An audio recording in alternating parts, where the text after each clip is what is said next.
Muito obrigado, caro amigo. Esta provocação inicial provavelmente tem a natureza de retorção pelas malfeitorias naquele gabinete conjunto no Conselho Superior da Magistratura. Vou procurar responder-lhe. Está aqui? Ok, obrigado, desculpe. Vou procurar responder, já com uma piscadela de olho aqui ao professor Teixeira de Sousa, que se senta na primeira fila e que entende que há pelo menos um caso em que a inversão do contencioso não tem que ser pedida. Já lá vamos, mas é um caso muito excepcional. Mas já lá vamos a essa reflexão. Quero dar boa tarde a todos os presentes, dizer que é um gosto estar aqui, agradecer à Associação dos Juízes e à Ordem dos Advogados o convite que me foi dirigido, neste dia atípico de chuva em Lisboa. No entanto, é um dia cheio de otimismo para mim, até porque eu parei o carro num semáforo junto à porta da autoridade tributária e vi umas 10 pessoas que saíam a sorrir. E se não me parece haver melhor pronúncio de otimismo do que isto. Bom, eu queria dar aqui 2 notas sobre o sentido deste meu comentário ao assunto genérico da tutela cautelar e da inversão do contencioso. Que é o seguinte. Parece-me que, passados 2 anos, o que me pareceu mais interessante de fazer era uma síntese dos assuntos em que vale a pena pensar, independentemente das posições que possamos assumir, aqueles que vale a pena hoje discutir com base no que se tem escrito na doutrina e na jurisprudência sobre a matéria, independentemente até de ter sido matéria particularmente inovatória do Código, embora o principal venha daí. E eu queria começar precisamente por pegar num tema no qual pego sempre que falo da tutela cautelar e da inversão do contencioso, e do qual costumo falar mais tempo do que vou falar hoje, mas que não queria deixar de dar aqui um toque no assunto. Tem a ver com a questão do ónus da prova na ação de impugnação subsequente à inversão do contencioso.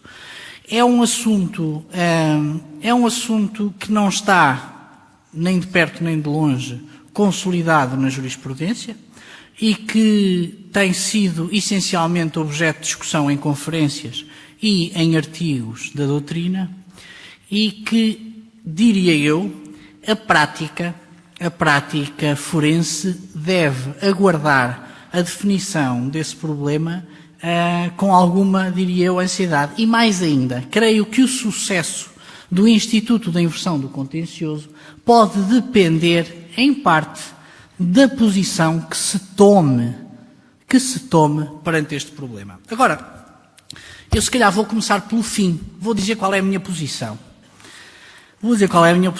E se não estou em erro, pelo menos ali o professor Teixeira de Sousa e o conselheiro Lopes do Rego serão da mesma opinião. Sr. professor, se eu estiver enganado, interrompa-me já, está bem? E eu entendo que a inversão do contencioso significa não apenas uma inversão do ónus da propositura da ação, mas uma inversão, vamos chamar-lhe assim, tendencial, do ónus da prova. E vou tentar explicar brevemente porquê e tentar afastar o argumento que tem sido mais usado em sentido contrário. A questão é esta. Se olharmos o artigo 369, número 1, conseguimos captar, pelo menos, um sentido muito forte da vontade do legislador com a criação da inversão do contencioso. Porquê? Porque nos diz aqui que, mediante requerimento, o juiz, na decisão que decreta a providência, pode dispensar o requerente do ónus de propositura da ação principal. E aqui vem o que eu quero salientar: se a matéria adquirida no procedimento lhe permitir formar convicção segura acerca da existência do direito acautelado. Muito bem. Ora bem, em que é que assenta esta figura? no pedido, já lá vamos a uma situação que pode ser excepcional, e assenta nesta, digamos assim, postura do juiz. O juiz fica convencido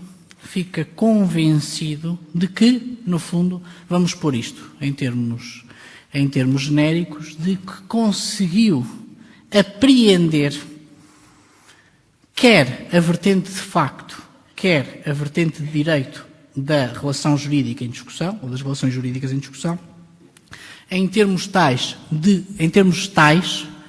que lhe permite afirmar com uma segurança muito razoável que encontrou a solução definitiva, ou tendencialmente definitiva, do litígio. Ora bem, neste momento, ou seja, adquirindo-se esta convicção, a pergunta é: de que servirá ao requerente, e é ao requerente que este Instituto visa oferecer uma solução, em que posição fica o requerente se, a seguir, na ação principal, tiver que reconstituir esta via crucis, que é retomar a prova desde, digamos assim, o momento zero. Eu creio que dar esta solução, funciona em contraciclo com a intenção subjacente à criação deste Instituto. E acaba por, no meu entender, poderá ditar o seu insucesso prático. Porque é, de facto, uma vantagem muito pequena que se oferece a quem deveria beneficiar deste Instituto. É claro que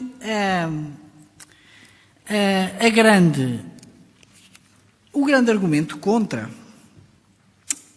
tem sido uma expressãozinha que aparece no início do artigo 371, onde podemos ler: sem prejuízo das regras sobre a distribuição do ónus da prova, tal. Bom, felizmente somos juristas, e os juristas conseguem massacrar as letras das normas jurídicas até elas confessarem tudo e mais alguma coisa. De todo modo, convém situar historicamente esta expressão no processo legislativo. Ou seja, esta expressão não saiu da Comissão. Esta expressão foi editada na Assembleia da República. Diz quem defende que o ónus da prova se mantém para esclarecer que ele se mantém. Bom, a expressão em si não significa necessariamente que o ónus da prova se mantém. É preciso não esquecer que a ação subsequente é uma ação de impugnação da decisão que decretou a providência. O próprio Código a trata assim. A ação é, diz o artigo 371, número 1, atenção, destinada a impugnar. Pelo que o sentido desta expressão pode facilmente reconduzir-se à seguinte ideia: ao autor requerido na providência caberá então provar os factos constitutivos da sua pretensão de impugnação, e depois ao réu, que era requerente na providência, caberá provar os fatos modificativos, impeditivos ou extintivos. Bom, independentemente da posição que tomemos quanto a este aspecto, a verdade é que a grande opção tem que ser, digamos assim, funcional e de fundo, que é este. O que é que queremos ver neste Instituto? Ou queremos ver uma solução útil de estabilização das relações jurídicas no final do procedimento, quando haja condições para isso, e nesse sentido parece-me que devemos privilegiar uma interpretação em coerência que dita a inversão do ónus da prova, ou então não o queremos e esvaziamos o Instituto das suas principais potencialidades. Esta era a primeira nota que eu queria deixar aqui, porque parece-me a mim que haver um ponto cuja discussão é importante em sede de procedimentos cautelares de inversão do contencioso é precisamente isto. E a jurisprudência, talvez porque na prática o Instituto da Inversão do Contencioso não tem sido, talvez por prudência, muito utilizado, ainda não entrou em força a tomar posição sobre este assunto. Isto era uma primeira nota que eu queria deixar. Ainda sobre a inversão do contencioso, deixar algumas notas práticas. Notas práticas. Naturalmente que a ideia da inversão do contencioso é poupar às partes e ao sistema uma ação principal. E por isso não é o instituto adequado, isto já aconteceu uma ou duas vezes na prática, não é o instituto adequado para, no decurso de uma ação declarativa já existente, tentar fazer aquilo que eu chamo uma ultrapassagem pela direita. Então, isto está a demorar um bocadinho, vamos arranjar aqui uma pretensão cautelar, conexa e antecipatória, para pedirmos lá a inversão do contencioso. Não faz sentido. Não faz sentido nessa sede quando estiver a correr já a ação principal. E deve haver alguma cautela na gestão destas situações, senão estamos a potenciar um abuso e uma distorção deste instituto.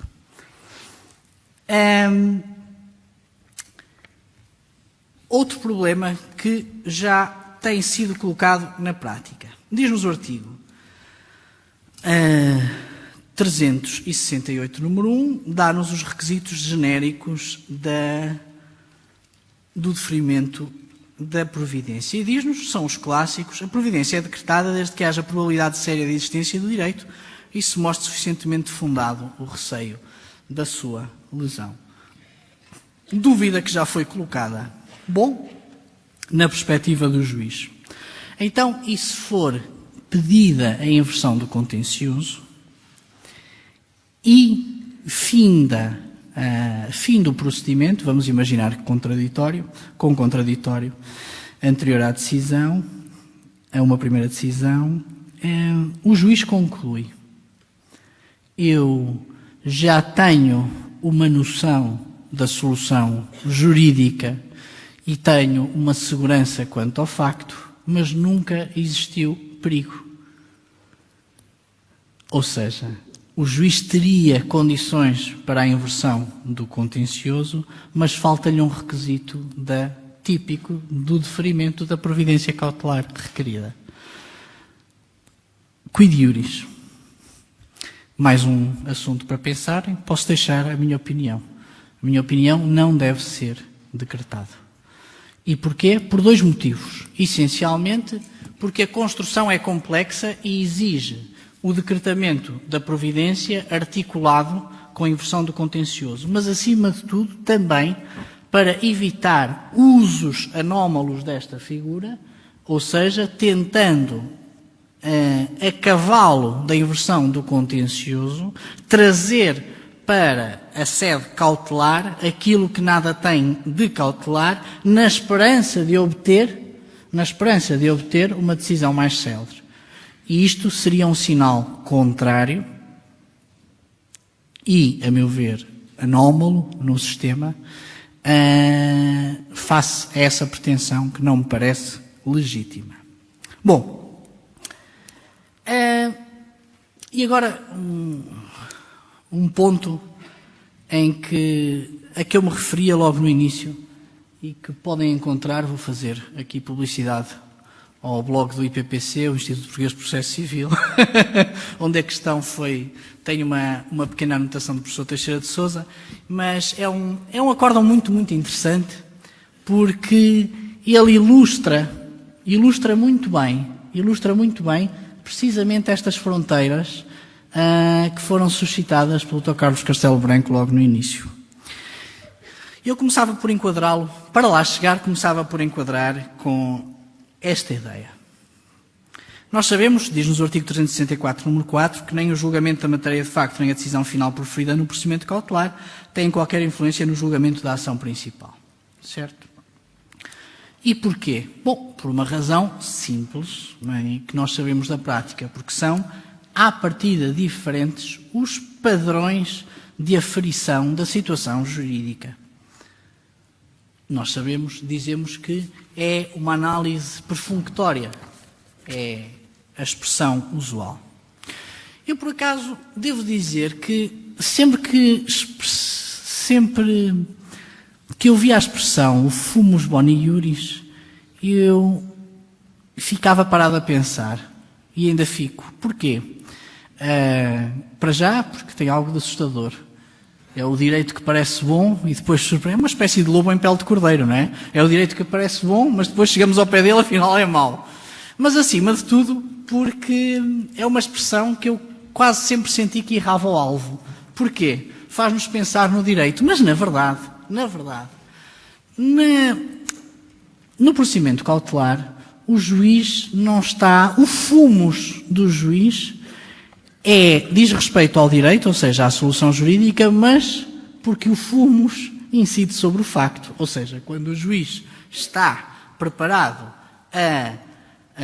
está a elaborar a sua decisão do procedimento cautelar, de se decreta ou não a providência, a sua incerteza, a sua insegurança não advém das dúvidas em condições normais, não advém das dúvidas sobre o tratamento jurídico a dar aos factos que provisoriamente apurou. A insegurança vem precisamente da natureza provisória desses factos. E, portanto, o fumus boni iuris é o fumus dos factos que estão por trás do direito.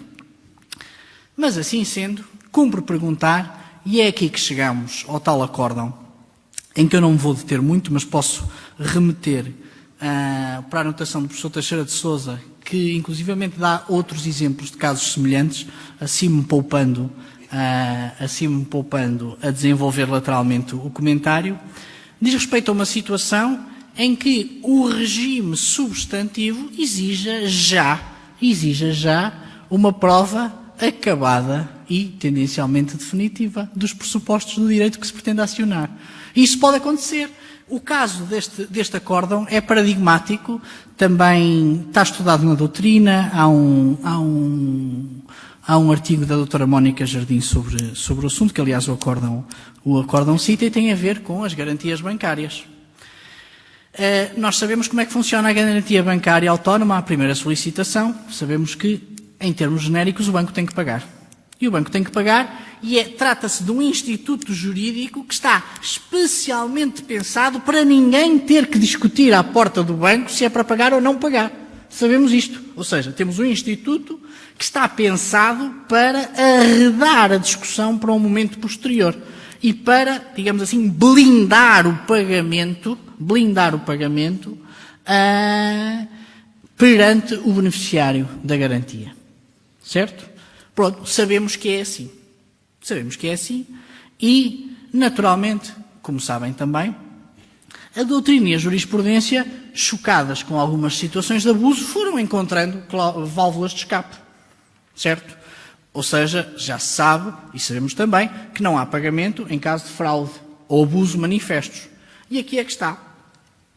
Para que o banco não pague a fraude ou o abuso, têm que ser manifestos. Manifestos em que sentido? Líquidos, patentes, notórios. Ora, das duas uma. Ou bem que replicamos esta exigência no procedimento cautelar e aí garantimos que a providência cautelar não é usada de um modo distorcido para alcançar um fim desviante daquele que se pode alcançar na ação declarativa, ou refugiamo-nos naquele entendimento de que a apreciação é perfunctória, etc, etc, etc. Mas se nos refugiamos nesse entendimento, então vamos permitir que no procedimento cautelar se obtenha, então, a providência absolutamente desviante ao espírito do regime substantivo. E então o que é que nós temos aqui? Temos Uma situação em que o juiz, na prática, tem que estar no final, para que possa decretar a providência, tem que estar, digamos assim, no mesmo, vou dizer entre aspas, estado de espírito, em relação à causa, com que teria que estar na ação principal. E isto, o que é que nos diz sobre a inversão do contencioso? Diz-nos que estamos, de facto, numa situação limite, porque aquilo que o regime pressupõe como eventual acontece aqui necessariamente. E como é que vamos tratar isto? O professor Teixeira de Sousa, eu remeto para a anotação, vou só dizer a conclusão a que chega, defende que este é um caso excepcional, e aqui, pegando na primeira ideia, de inversão do contencioso necessária, ou seja, esta coincidência é forçosa e faz com que a inversão do contencioso não tenha sequer que ser pedida, devendo o Tribunal determiná-lo oficiosamente. Independentemente desta posição, a verdade é que é precisamente nesta fronteira que estamos no campo da eterna discussão. E é uma discussão que separa, de facto, duas equipas, dois clubes.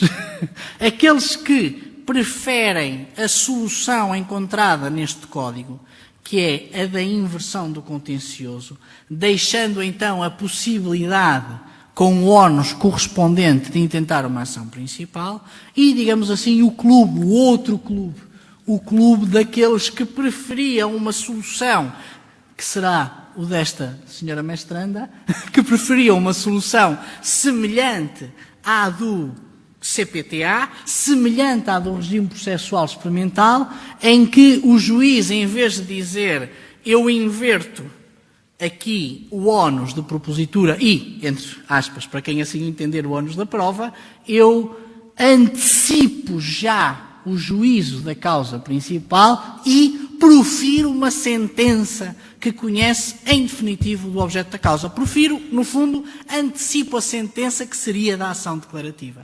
E não haja dúvidas, isto são institutos diferentes. E em qualquer um deles nós vamos sacrificar qualquer coisa. E como em tudo aquilo em que sacrificamos sempre qualquer coisa, temos que optar bem para, no fundo, saber o que valorizamos mais, para saber o que queremos proteger mais ou proteger menos. Porque naturalmente que para aqueles que pretendem uma solução semelhante à do regime processual experimental e ao do CPTA, têm a seu favor uma certa ideia que é, bom, fica definitivamente resolvido o litígio e a partir daqui temos já um recurso da, entre aspas, sentença final e eventualmente a discutir até se havia pressupostos para esta antecipação, admitamos que sim, e já temos condensado esse momento. Mas, convenhamos, sacrificam, é verdade, necessariamente, sacrificam em parte o princípio dispositivo. Necessariamente. Isto torna a opção absurda? Não, mas é uma escolha que tem que se fazer. Ou se sacrifica ou não se sacrifica. Naturalmente que a solução atual do Código salvaguarda mais o princípio dispositivo, poderá eventualmente ter estes inconvenientes que lhe assinalei. Sendo que, para mim, tem muitas virtualidades precisamente por adotar o entendimento de que há uma inversão do ónus da prova. 5 minutos, está bem. Então, mais algumas notas práticas que eu vou tentar dar em 5 minutos, respeitando o meu tempo. Uma nota prática quanto... isto são exemplos que eu fui recolhendo de processos concretos, quanto a pretensões de estender ao procedimento cautelar a norma do 511, número 4, do aumento excepcional do número de testemunhas, com o argumento de que, como foi requerida, e eventualmente o juiz já deu sinais, de que poderia até estar simpatizante de uma inversão do contencioso, estamos já aqui a jogar o campeonato da ação principal. E, portanto, a lógica seria de poder estender também o número de testemunhas. A meu ver, isto não pode ser feito. Aliás, não pode ser feito por 2 motivos. E depois acrescentava uma nota de um terceiro.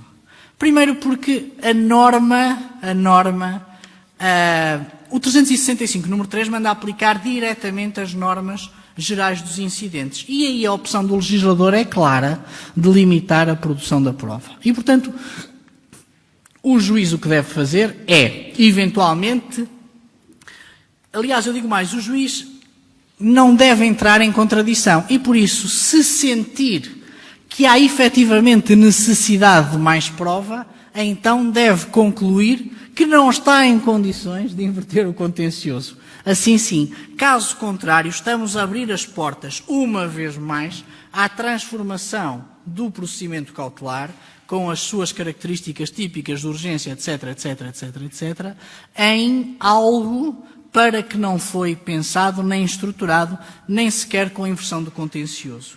E há aqui outra nota que eu queria dar, que é a seguinte. Nos casos,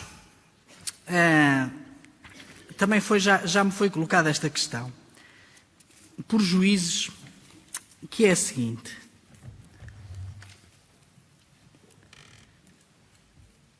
Quando é pedida a inversão do contencioso, deve o juiz, imaginando que é um caso em que há uma decisão com dispensa do contraditório prévio, deve o juiz decidir da inversão do contencioso antes desse momento.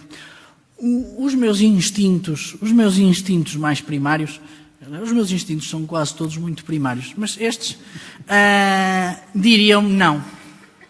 No entanto, eu tenho contra mim algo que tendencialmente é muito forte, que é a letra da lei. Porque se formos aqui ao artigo 372, número 3, é notório que, diz aqui, no caso a que o juiz decide, depois do contraditório, o juiz decide a manutenção, redução ou revogação da providência e, se for o caso, da manutenção ou revogação da inversão do contencioso. Bom, em que ficamos? Em que ficamos, eu aqui sinto-me como havia o célebre sketch do Gato Fedorento sobre a interrupção, sobre o referendo na interrupção da gravidez, que é pode-se, mas é proibido. É um bocadinho ao contrário, não é proibido, mas eu acho que não se pode muito. Ou seja, deixem-me dizer-vos o seguinte, em termos teóricos, temos solução normativa para inverter o contencioso antes do contraditório. Como juiz, sinto que será muito raro, antes desse momento, dizer-se afoitamente que se adquiriu a convicção suficientemente segura sobre os contornos da questão para avançar até aí. E, portanto, é uma norma que está ali, mas que deve ler-se com muita cautela. Muita cautela. Porque é da experiência cotidiana dos juízes este sentimento de uma exposição muito grande à fragilidade da prova produzida por apenas uma parte. É sim, é da natureza das coisas. Naturalmente que não é sempre que há contraditório após uma primeira decisão sem contraditório prévio, ainda que o juiz mantenha a decisão, a prática cotidiana normal é de pelo menos olhar os factos e a relação jurídica com outra coloração. É sim, é da natureza das coisas. É esta nota de bom senso que eu gostaria de deixar aqui na aplicação da norma. E queria também deixar aqui uma nota, o meu tempo está a acabar, não é? Mas queria deixar aqui outra nota prática, que é a seguinte. Para os mais distraídos, o Regulamento 44 de 2001, entretanto, já tem um sucessor. É o Regulamento 1215 de 2012. E aplica-se, salvo erro, às ações intentadas desde 10 de janeiro de 2015. Não estou em erro. E é aqui que devem procurar para essas ações as normas relevantes de competência e pressupostos e requisitos para a execução das decisões. Eu quero-vos falar do regulamento a terminar. Tinha outras coisas para dizer, mas tenho que terminar em algum momento, não é verdade? Que é para dizer duas coisas. Uma, para ir buscar um argumento para a primeira conversa. que é a da inversão do contencioso e do ónus da prova. Não é matéria assim tão estranha, como às vezes parece fazer crer, reagir, ou seja, impugnar uma decisão já tomada.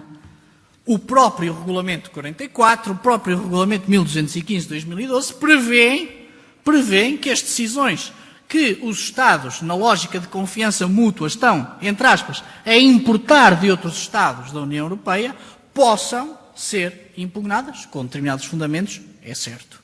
E, portanto, não é uma matéria estranha, ou seja, ter uma decisão por provisoriamente adquirida e provisoriamente atuante, sujeita a uma reponderação com base em determinados argumentos. Isto é uma nota.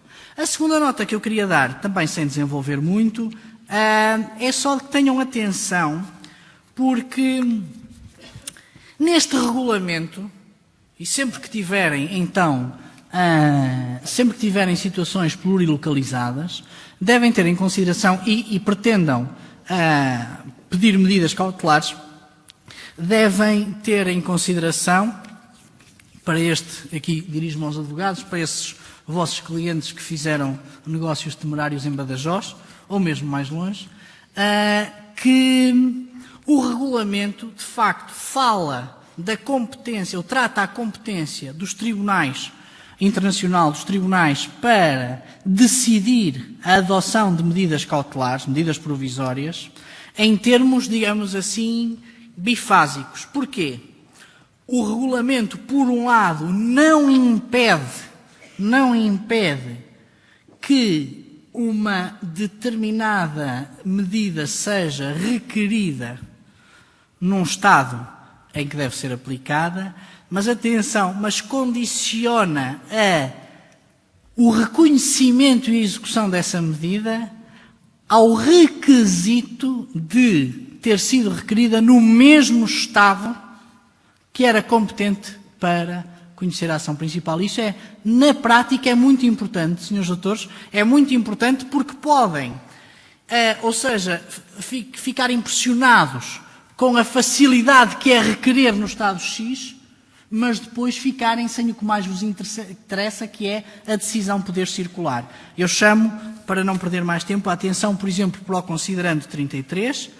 Reparem, se medidas provisórias incluem medidas cautelares forem decididas por um tribunal competente para conhecer do mérito da causa, reparem, se forem decididas por um tribunal competente para conhecer do mérito da causa, a sua livre circulação deverá ser garantida nos termos do presente regulamento.